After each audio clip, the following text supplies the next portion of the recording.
Merhabalar. ADİP, Anadolu Din ve İnançları platformu için yaptığımız kültürel mirasımızı sırtlayanlar söyleşilerimizin bu bölümünde sizleri Sümela Manastırı'na götürüyorum. Bugün bizlerle çok kıymetli bir meslektaşım, bir profesyonel turist rehberi var. Katerina Prokos Türker.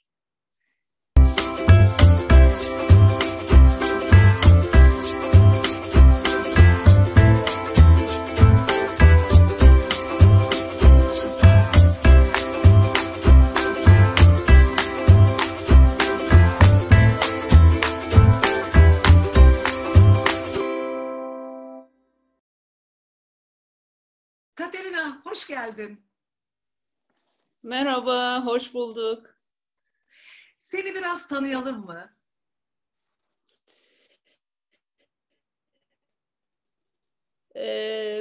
Ben İstanbul Heybeliada doğumlu, İstanbul Rum Ortodokslarından bir kişiyim. Heybeliada'da 4. nesil olarak burada yaşıyorum. Bizim ailenin 4. nesli olarak. Eğitimimi ilkokul eğitimimi burada aldım. Heybeliada'da aldım. Rum İlkokulu'nda, ortaokul Fener Joachimion Lisesi, sonra Yıldız Üniversitesi Kimya Mühendisliği, ki bunu bir tek ben biliyorum. Hiç kimse bilmez. Herkes beni rehber olarak bilir. Turizm Bakanlığı'nın rehber kursunu tamamlayarak rehber oldum ve aşağı yukarı 40 yıldır rehber olarak çalışıyorum. Tabii bu arada rehberliğin yanında bu meslek bana bazı şeyleri araştırma merakı uyandırdı. Onun için de belki bir normal bir rehberin rehberden daha fazla bazı şeyleri araştırmaya çalışıyorum, merak ediyorum. Bu Sümela Manastırı ve genelde Karadeniz'deki yerleşimler, kiliseler, manastırlar çok ilgimi çeken bir konu.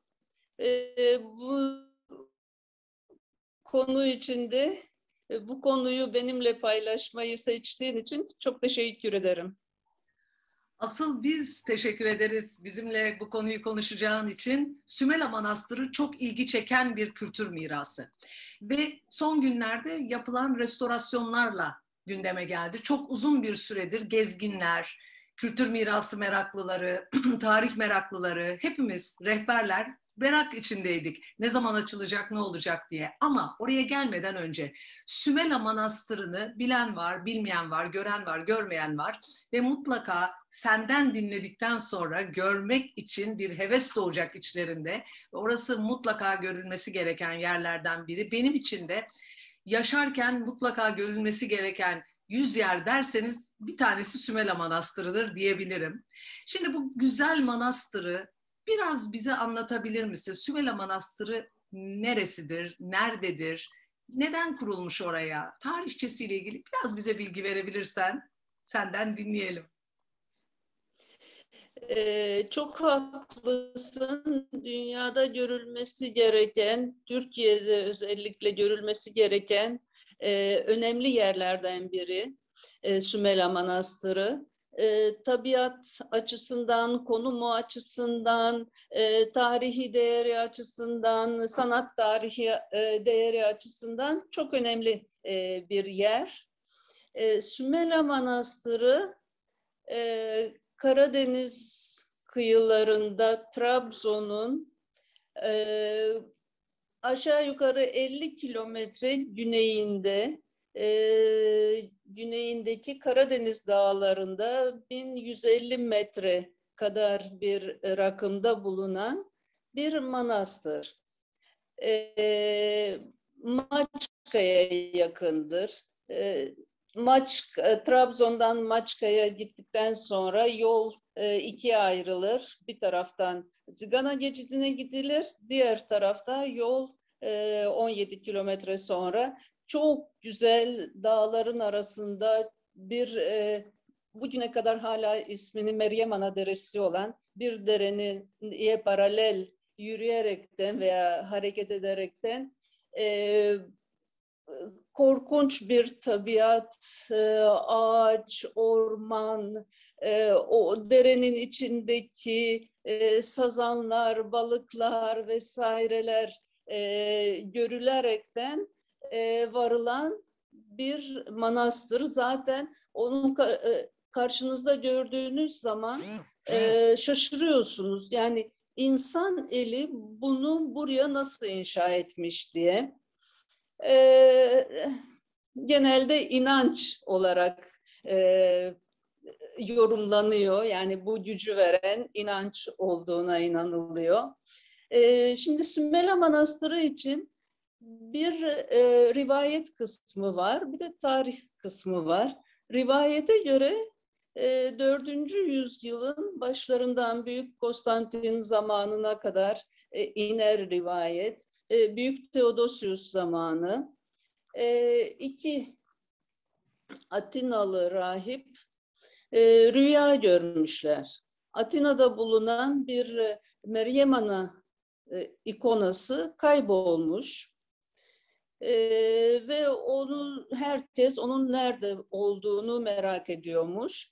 Ve iki rahip bir rüya görmüş. Varnavas ve Sofronios adındaki iki rahip.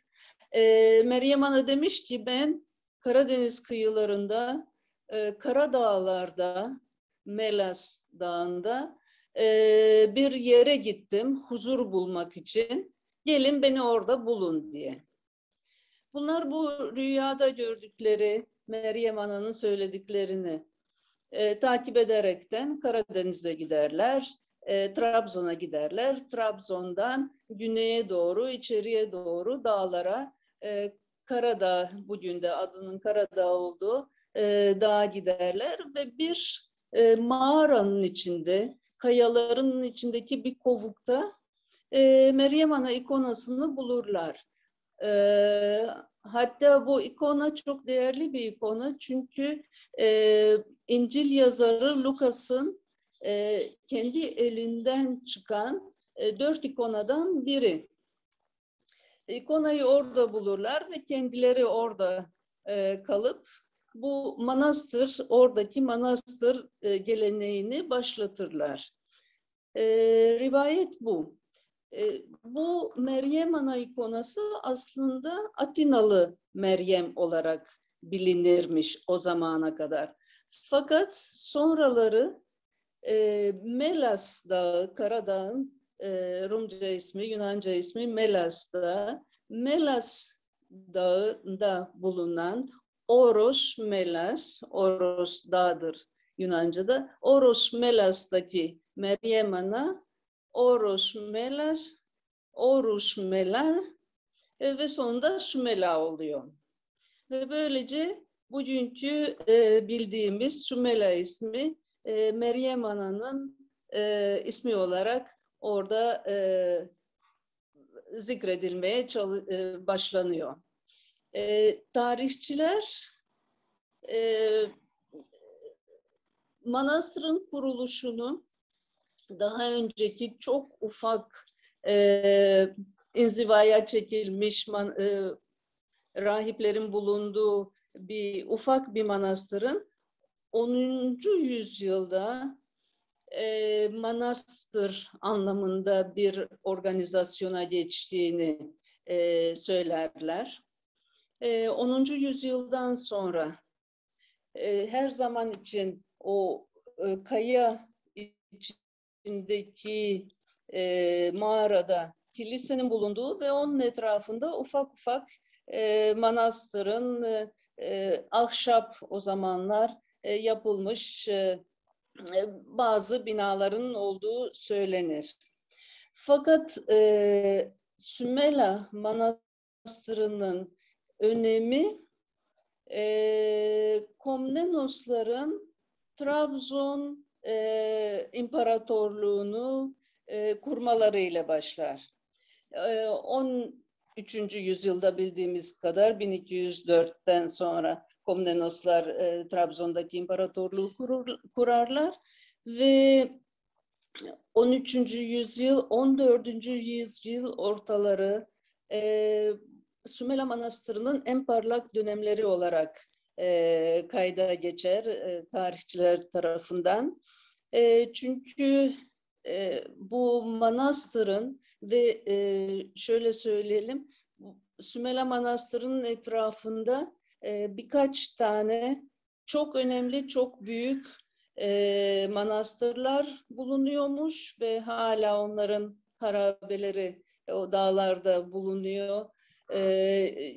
Ziyaret edilebilir, yolları zor olsa bile. Ve bu manastırların dini açıdan önemli tabii ki tartışılmaz. Çok önemli çünkü Karadeniz'in tabiatı inzivaya çekilmeye çok müsait bir yer. Daha 4. yüzyıldan beri biliyoruz. Aziz Vasilios, Aziz Grigorios Giresun dağlarında inzivaya çekilmiştir vesaire diye. Zaten o yüzyıllardan beri tercih edilen bir inziva yeri olduğunu biliyoruz Karadeniz dağlarının. Fakat bunun yanında Sümela Manastırı'nın çok önemli, çok stratejik bir yerde bulunması ona önem katıyor. Çünkü İç Anadolu'dan, Orta Anadolu'dan, Doğu Anadolu'dan, hatta İran'dan, Tahran'dan bile, Tebriz'den diyelim o zamanlar önemli olan Tebriz'den bile Karadeniz kıyılarına çıkmak için ki ne demek bu? Batı ile irtibat kurmak demektir. Kurmak için mutlaka Zigana geçidinden geçmek gerekir. Ve bu Zigana geçidinin üzerinde bu manastırlar var. Bu manastırların rolü sadece dini değildi. Aynı zamanda stratejik bir de rolleri vardı. Askeri bir önemleri vardı. Bütün o yöreyi koruma, en azından ordu gelip savunmaya geçinceye kadar orada düşmanı durdurma görevini de üstlenmişlerdi. Aynı zamanda etrafta, çünkü her bir manastıra ait onlarca köy vardı. Bu bizim doğuda, güneydoğuda bildiğimiz hani bir ağanın bilmem şu kadar köyü var dediğimiz, orada da bir manastırın şu kadar köyü var diye zaten Komnenoslar tarafından bu şeyler verilmişti onlara, bu haklar verilmişti ve dolayısıyla hem üretimde katkıları büyüktü, hem askeri açıdan savunmada katkıları büyüktü ve aynı zamanda da dini açıdan da önemliydi Sümela ve etrafındaki manastırlar. Bu önem Osmanlı döneminde de devam etti. Osmanlı bir kere unutmamak gerekir ki Sultan Beyazıt Şehzadeliği döneminde o Karadeniz dağlarında, Trabzon'da Şehzadeliğinde Karadeniz dağlarında gezerken, o Sümela'nın üst tarafındaki köylerde gezerken, avlanırken daha doğrusu güzel Maria'ya rastlamış. Ondan su istemiş. Maria yok vermem demiş. Nasıl demiş vermesin, ben şehzadeyim. Evet ama terlisin demiş. Şehzade olduğunu biliyorum ve şehzademin terliyken böyle soğuk su içmesini istemem, hastalanmasını istemem, onun için vermiyorum demiş. Ondan sonra bu Maria'ya aşık olmuş Beyazıt ve sonradan bildiğimiz Gülbahar Hatun bu Maria, Duvera veya Livera köyünden, o Maçka'nın etrafındaki köylerden birinde oturan Maria. Sonra Valide Sultan olmuş. Çünkü Beyazıt'tan doğan oğlu Sultan Selim, Yavuz Selim. Dolayısıyla Yavuz Selim de Şehzadeliği Trabzon'da geçer ve Sümela Manastırı'nı her zaman ziyaret eder ve çok saygı gösterirmiş. Hatta çok önemli Bizans yani Trabzon Komnenoslarının verdiği bütün imkanları ve bütün hakları tanıyıp onun üzerine bir de hediyeler vermiştir manastıra. 2 tane gümüş şamdan mesela bilinen en değerli hediyelerdendir Yavuz Selim'in Sümela Manastırı'na hediye ettiği 2 tane gümüş şamdan. Ve Osmanlı döneminde de çok parlak dönem yaşamıştır. Osmanlı İmparatorluğu'nun son zamanında tabii ki 18. yüzyılın sonlarında, pardon 19. yüzyılın sonlarında, 20. yüzyılın başlarında bayağı bir sorunlar yaşamıştır. Çünkü Ruslar tarafından Trabzon'un işgal edilmesi, tekrar işte Rusların geri çekilmesi, Birinci Dünya Savaşı'nda Trabzon ve Sümela sınırdır Rusya ile. Osmanlı arasındaki sınırdır. Bayağı bir zorluklar yaşamış ve 1923'te artık Şubat ayında son rahipler de Sümela Manastırı'nı terk etmişler. Önce şehre inmişler, sonra gitmişler. Çoğunlukla Yunanistan'a, çünkü Halkların Değişimi programı dahilinde Yunanistan'a gitmişler. Fakat o çok değerli ikonaları ve bazı mesela el yazması bir İncil, içinde Hazreti İsa'nın çarmıha gerildiği, çarmıhın bir parçası bulunan bir istavroz vesaire, bütün bunları yanlarında götürmek istememişler. Çünkü o dönemdeki olaylar, savaş dönemi vesaire dolayısıyla yanlarında götürmek istememişler. Manastırın bir yerine gömmüşler ve sonradan 1930-31 yılında İsmet İnönü'nün Eleftherios Venizelos'a verdiği özel bir izinle bir rahip gelip o gömülen hazineleri alıp Yunanistan'a götürmüş ve şimdi Yunanistan'da Veria şehrinde, Osmanlı'nın Karaferya dediği şehire yakın bir dağda, Trabzon'daki, Maçka'daki yeri hatırlatan orman içinde ağaçlıklı bir yerde manastır inşa edilmiş, Sümela Manastırı ve oraya bu ikona ve vesaire konmuştur. Yani bugün Sümela ikonasını, Meryem Ana ikonasını görmek isteyen Veria'ya gitmesi gerekir. Tabii ki Meryem Ana'nın ve Sümela Manastırı'nın çevreye etkisi çok fazla idi. Çevreye derken bu yakın çevreden uzak çevreye kadar genişletebiliriz. Yakın çevre derken Trabzon ve etrafı. Fakat Meryem Ana'nın günü olan 15 Ağustos gününde Meryem Ana'ya gelenler bütün bugünkü bildiğimiz Karadeniz kıyılarından, Giresun, Ordu, Samsun vesaire bütün bu şehirlerden ve köylerinden Hristiyanlar geldiği gibi bazı Müslümanlar da gelirmiş.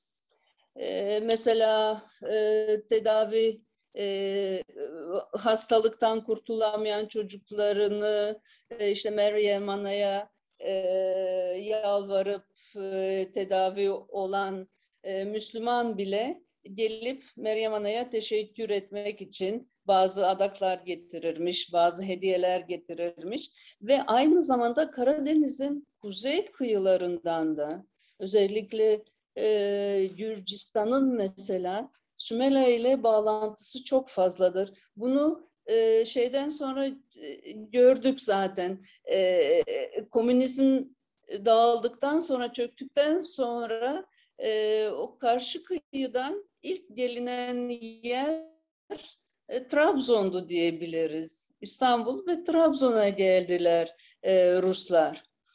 Bu çok eskiye dayanan bir alışkanlık ve bu alışkanlığın içinde Sümela'nın yeri çok fazla. Ukrayna'dan, Moldavya'dan bile gelindiği kayıtlarda var. Yani gelindiği derken 19. 20. yüzyıl olarak bugün de çok gelen var. Fakat 19. 20. yüzyılda da çok gelen olduğunu biliyoruz. Aynı zamanda çevredeki Müslümanlar da ve çok enteresandır, Karadeniz'de yani bir kadının ismi Meryem'se, Müslümanken Meryem'se onun Karadenizli olduğunu düşünebiliriz. Çünkü sırf Karadeniz'deki Müslümanlarda Meryem olarak kadın ismi var. Bu da herhalde Sümela ile olan ilişkiden dolayıdır.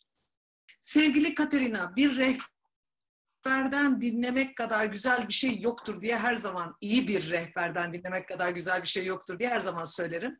Gerçekten de haklıymışım. Muhteşem bilgiler veriyorsun. Şimdi günümüzde burası çok kıymetli bir müze ve burada biz gittiğimiz zaman neler görüyoruz? Yani restorasyonunda, yeni restorasyondan da bahsedelim tabii ama öncelikle içinde neler var? Oraya gideni neler bekliyor? O fresklerle ilgili, o konularla ilgili, fresk programı ile ilgili de bize birazcık bilgi verebilirsen belki daha bilinçli gezmek, onların kıymetini anlamak, bunları nasıl korumalıyız? Bunları da konuşmamız lazım. Çünkü hani işte flashla fotoğraf çekmemek gibi, üzerine yazı yazmamak, onları oradan hatıra bir şey almamak gibi. Birazcık bize bilgi verebilir misin? Neler bekliyor bizi Sümela'ya gittiğimiz zaman? Sümele'ye gittiğimiz zaman önce tabii tabiat, muhteşem bir tabiat içinde güzel bir yürüyüş bekliyor. Çok yakınına kadar minibüslerle gidilmesine rağmen minibüsün bıraktığı yerden sonra yine bir yürüyüş var ki muhteşem bir orman yolu içinde. Biraz zorlayıcı fakat çok güzel bir yürüyüş bekliyor. Tabiat muhteşem. Sular her yerde, Karadeniz'in gürül gürül akan suları her yerde rastlıyorsunuz. Ve ondan sonra manastırın nefes kesen manzarası görüntüsü karşıdan gördüğünüz zaman gerçekten şunu tutsam da düşmese diye, kayadan kopup düşmese diye bir his uyanıyor insanın içinde. Korkunç bir şey, kocaman bir bina kayalara asılmış vaziyette duruyor. Yakınına gidince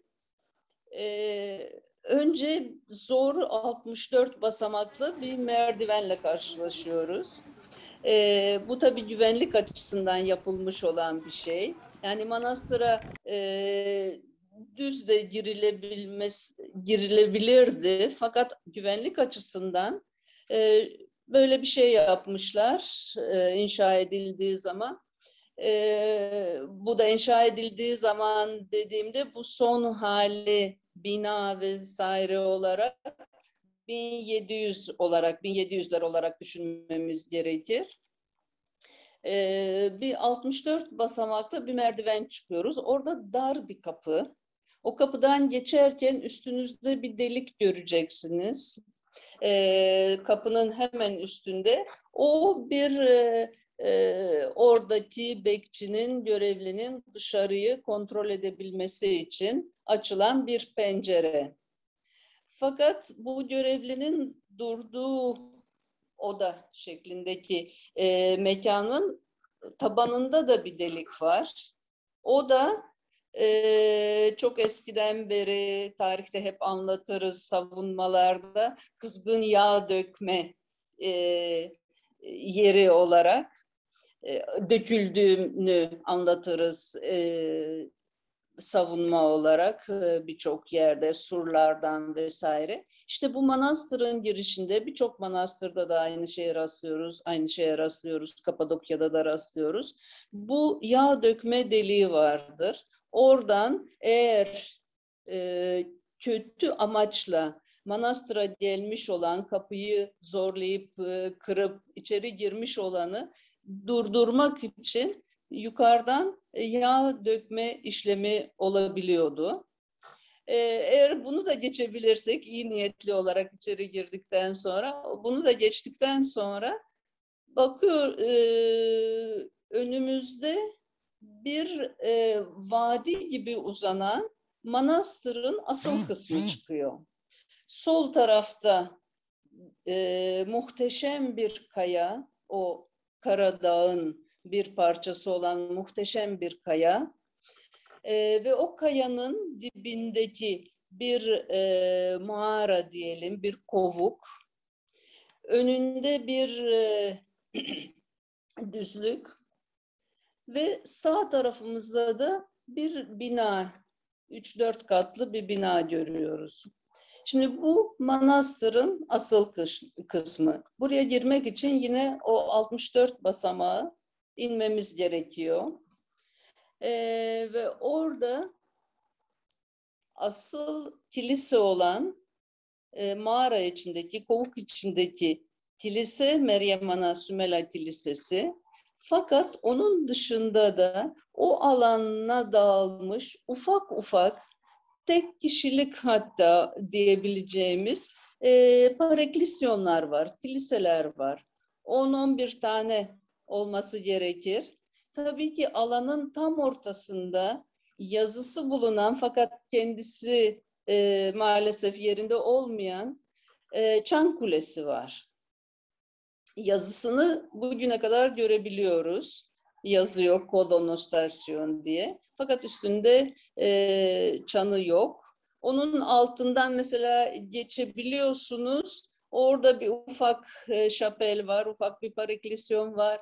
Birçok yerde, birçok noktada ufak ufak kiliseler var. Sağ tarafınızda, her zaman giriş yönünden bahsediyoruz. Sağ tarafınızda kitaplığın, misafirhanenin vesaire bulunduğu bu uzaktan da gördüğümüz muhteşem bina var ki o yanmıştı, tekrar restore edildi. Ne kadar aslına uygun, ne kadar iyi bir restorasyon, onlar tartışma konusu. Fakat hiç olmazsa bir fikir vermek açısından o bina tekrar inşa edildi. Ve sol tarafımızda, yani kayanın, o muhteşem kayanın olduğu yerin dibinde bir kere bir şey var, su damlıyor, kayadan bir su damlıyor. Bakıyorsunuz ki insanlar sabırla gidip o kayanın altında avuçlarını, ellerini uzatıp avuçlarına o sudan bir damla düşmesini bekliyorlar. Çünkü onun Meryem Ana ayazması olduğuna inanıyorlar. Yani o kutsal suyun tedavi edici özelliği olduğuna inanıyorlar. Ve orada dakikalarca bekleyip o bir damlanın avuçlarına düşmesini, onunla yüzlerine sürmeyi veya içmek için böyle sabırla o suyun damlamasını bekliyorlar. Bu Meryem Ana Sümela Meryem Ana ayazması. Onun yanından kiliseye giriliyor ve çok enteresandır. Kiliseye apsis tarafından giriliyor. Çünkü yön olarak apsisin doğuda olması gerekir ve doğu kayanın dışında olduğu için apsisin yanından kiliseye giriliyor. Tabii önemli ve enteresan bir durum. Türkiye'deki, Anadolu'daki diğer Bizans dönemi vesaire kiliselerinde rastlamadığımız bir olay. Sümela'da kilisenin dışında da tasvirler var, ikonalar var.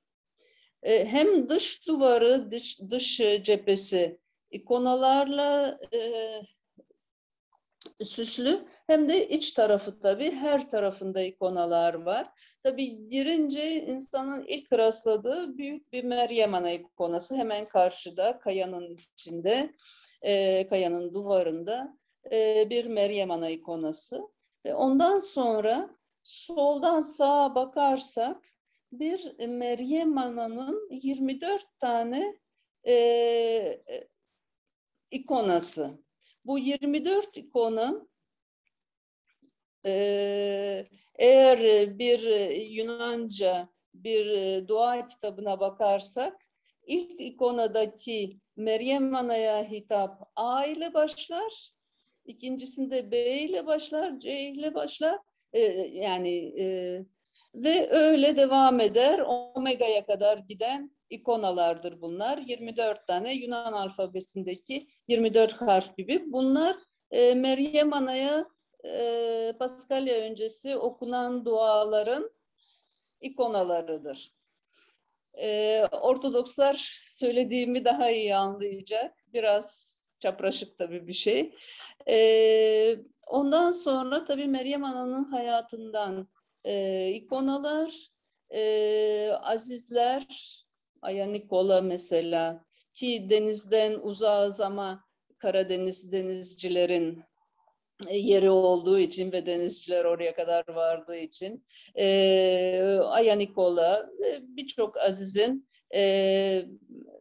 tasvirini, ikonasını iç tarafta görebiliyoruz. Tabii ki ikonalara bakarken bazılarının bozulmuş olduğunu, bazılarının üst sıva yani ikonaların bulunduğu sıvanın bozulmuş olan yerin altından başka bir ikona göründüğünü görüyoruz. Çünkü orada üst üste yapılmış, mesela çok önemli 13. yüzyıl Bizans ikonalarıdır asıl en alttaki ikonalar. Fakat onun üzerine 1700'lerde aşağı yukarı ikinci bir sıva geçilmiş ve onun üzerine yeni tasvirler yapılmış, yeni ikonalar yapılmış. Bazı noktalarda o bozulan kısımlarda o üst sıva döküldü mü altındaki ikonalarda Bizans dönemi ikonaları da görünüyor. Ve aynı zamanda dediğimiz gibi kilisenin dışında da dış cephesinde de ikonalar var ki oradakiler özellikle apsis üzerindeki ikonalar İsa peygamberin hayatı ile ilgili. Onun dışında kalan kısımlarda Eski ve Yeni Testament'ten, Eski ve Yeni Ahit'ten alınmış ikonalara rastlıyoruz. Çok enteresan, çok enteresan. Çok sık rastlamadığımız ikonalar da olabiliyor.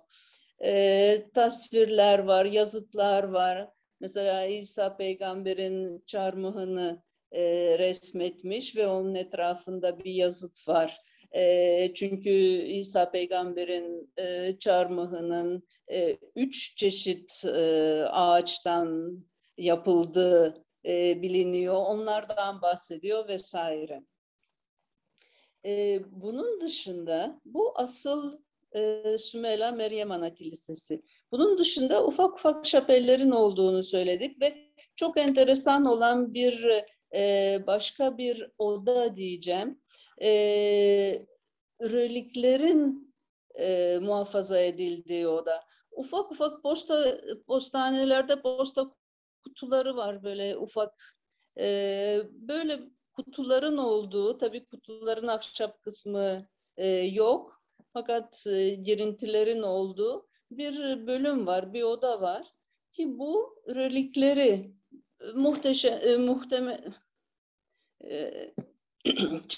çeşitli güzel azizlerin. Pardon Katerina. Relik derken onun kutsal emanetler olduğunu söyleyebilir misin anlamaları için? Orayı tekrar alalım relikler diye. Relikler, kutsal emanetler veya azizlerin naaşından, vücudundan arta kalan kemik parçaları olabilir veya onlardan kalmış kutsal bir emanet olabilir. Bunların muhafaza edildiği özel bir oda varmış ki o oda hala görülebiliyor Sümela Manastırı'nda. Ve bunun dışında dediğim gibi ufak ufak şapeller, tabii ki daha gündelik hayata yönelik bazı mekanlar var. Mesela manastırın fırını var, yemekhanesi var, mutfağı vesaire. Bunları da görebiliyoruz. Bildiğimiz kadarıyla mesela 15 Ağustos'ta Meryem Ana gününe gelen Karadeniz'in birçok yerinden gelenler orada gecelerlermiş. Manastırın etrafında, dışında, o merdivenlerin dışında nerede uygun yer bulurlarsa orada gecelerlermiş. Ve manastır onlara ekmek, manastırın fırınından ekmek ve yemek verirmiş. Ve 15 Ağustos sabahı ayinin bittiğini ilan eden çan çaldıktan sonra da orada panayır başlarmış. Öncelikle horon ve genelde panayır, satıcılarda vesaire ki bu panayır, Meryem Ana panayırı ta Trabzon'dan yol doğru saparken, Maçka'ya doğru saparken o aşağıdan başlarmış ve manastıra kadar devam edermiş. Bütün yol boyunca satıcılar veya gruplar halinde gelmiş olan aileler veya belli köylerden hani hacca gider gibi oraya giderlermiş 15 Ağustos'ta. Dolayısıyla bütün bunlara rastlamak mümkünmüş ve bunları anlatan çok güzel hikaye derken gerçek hikayeler bulabiliyor insan.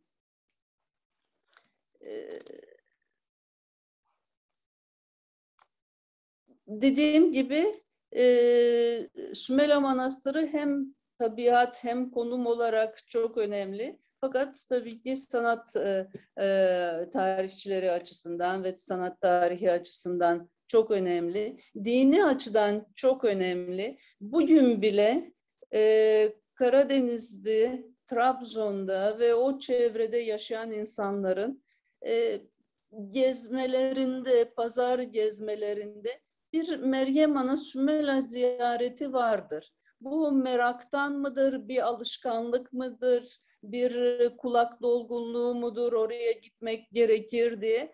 Her neyse, sebebi her neyse çok yoğundur. Tabii son yıllarda bayağı uzun bir süre kapalı kaldı. Restorasyon dolayısıyla ve en önemlisi restorasyonun dışında o muhteşem kayalar tabii tehlike arz ediyordu.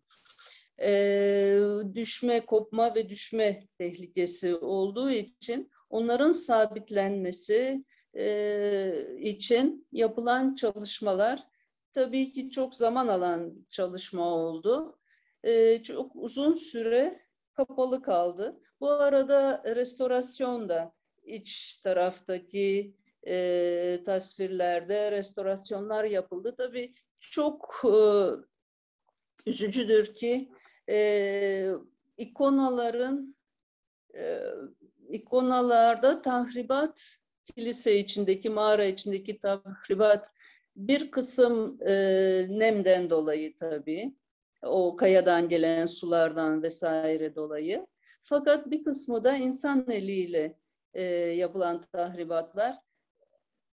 Özellikle bu ikonaların üzerine yazı yazmak, isim yazmak vesaire çok büyük bir tahribat oluşturmuştur. Bir de bundan önce yapılmış olan restorasyonlar da çok sağlıklı olarak nitelendirilmiyor. Onları düzeltmek bilmiyorum ne kadar mümkündür veya mümkün olmuştur. Fakat çok büyük bir çalışma, daha bir bilimsel bir çalışma olduğunu ben çalışmanın ortasında gittim. Bittikten sonra görmedim. Fakat ortasında gittiğimde bayağı bir iyi bir çalışma yapıldığını görmüştüm. Birkaç yıl pandemi başlamadan önce. Tabii ki o ikonaları tahrip eden, çünkü fresk tekniğiyle yapılmış ikonalar bunlar. Yani ıslak sıva üzerine yapılan çizimler, boyamalar. Bunlar bir de flaşlardan tahrip oluyor. Ne kadar insanlara, ziyaretçilere anlatmaya çalışsak da biz rehber olarak oradaki görevliler, ki çok titiz ve çok görevliler var. Özellikle bir tanesi çok yani hayatını adamış oraya görevli. Bütün çabalarına rağmen yine de insanlar, ziyaretçiler dinlemiyor. Bir marifet sanıyor. Yani görevli görmeden flaşla resim çekeceğim. Bunu marifet sanıyor. Ama yani en azından 10-100 yıllık veya 5-10 neyse 100 yıllık bir eseri bırak senden sonrakiler de görebilsin. Onu biraz anlatamıyoruz insanlara. Herkes sadece bugünü ve kendini düşünüyor. Tabii müze olarak şu anda faaliyette Sümela. Kapalı olduğu dönemde hemen dışında ufak bir şapelin içi restore edilip, düzenlenip bir video gösterim yeri olarak kullanıldı veya daha başka etkinliklerin yapılması. O videonun ne kadar iyi olduğu tartışılır bir konu. Bilmiyorum, izlediniz mi o videoyu? Yani daha bilimsel, daha ciddi bir çalışma yapılabilirdi bence. Fakat iyi bir çaba olarak nitelendirelim. İnşallah daha iyisi yapılır gelecekte. Evet, çok teşekkürler. Burada ben de tekrardan vurgulamak istiyorum. Bu tür videoları evet daha iyisi yapılabilir mutlaka. Ben pek izlettirmeyi tercih etmiyorum. Birazcık zaman kaybına da sebep olabiliyor. O vakti anlatarak ve göstererek geçirmeyi tercih ediyorum. Ama şu fresklerin yoğun ışık sebebiyle bir sene güneşe maruz kalsa görmeyeceği hasarı bir tane flaştan görebileceğini düşünerek, onların üzerine yazılar yazmayarak, ellemeden, çünkü o nem de çok önemli, elimizdeki tozlar önemli vesaire, nasıl zarar verdiğini düşünerek, bunlar sadece bize miras bırakılmış ve biz onları miras olarak gelecek nesillere bırakıyoruz. Biz onlardan emanet aldık diye bakarak kültürel mirasımızı korumamız gerektiğini düşünüyorum. Şimdi zannediyorum ki Katerina Prokos Türker'den çok kıymetli bir meslektaşım. Kendisi aynı zamanda protokol rehberidir de ve çok önemli bilgilerini bizimle paylaştığı için ben öncelikle kendisine teşekkür ederken zannediyorum dinleyen herkes, izleyen herkes ay Katerina ile gezseydik ne güzel olurdu diyecektir. İnşallah öyle bir şey sizlere de nasip olur ama olmasa bile artık bu videoyu izledikten sonra, bu programı izledikten sonra daha bilinçli, daha bilerek, daha gözünüzün önüne gelmiştir diye düşünüyorum zaten görsellerle birlikte. Daha hoş bir şekilde ve daha Sümela'nın kıymetini bilerek gezeceğimizi düşünüyorum. İnşallah Sümela Manastırı gibi diğer tüm kültürel miraslarımız da geleceğe, evlatlarımıza, onların evlatlarına dünya var olduğu sürece taşınır diyorum. İnşallah çok güzel gezilerde pandemiden kurtulduğumuz anda buluşmak dileğiyle diyorum bu tür yerlerle. Sevgili Katerina, sana çok teşekkür ediyorum. Söylemek istediğin başka bir şey varsa onları da alalım. Emeklerin için çok teşekkürler. Çok sağ ol, var ol. Sevgili Nüket, Çok teşekkür ederim bana bu fırsatı verdiğin için. Çok sevdiğim bir destinasyon. Trabzon, Karadeniz, Sümela. Ve bunu ifade etme fırsatını verdiğin için çok teşekkür ederim. Ben de seninle gitmek istediğim bazı destinasyonlar var senin rehberliğinde. Onu da burada belirteyim. Çok teşekkür Harikasın. ederim. İnşallah da yapacağız onları. Güneydoğu'yu kastediyor büyük ihtimalle. Evet, Ben de evet, evet. kendisiyle tabii ben de Karadeniz'i çok seviyorum. Ben de çok arzu ederim. Ne kadar güzel olur, mutluluk olur. Ben teşekkür ediyorum. Biz teşekkür ediyoruz. O kadar kıymetli bilgiler verdin ki kültürel miras konusunda çok bilinçli, çok bilgili, muhteşem bir rehberi dinledik sevgili dostlar. Biz Anadolu Din ve İnançları platformu olarak sana müteşekkiriz. Çok sağ ol. Sevgili dostlar, Anadolu Din ve İnançları platformu için yaptığımız kültürel mirasımızı sırtlayanlar söyleşilerimizin bu bölümünde Trabzon Maçka civarında bulunan Sümela Manastırı'nı ziyaret ettik. Çok kıymetli, çok değerli bir rehber dostumuzla Katerina Prokos Türker'le. Başka bir bölümde, başka bir kültürel mirasımızla bir araya gelmek üzere.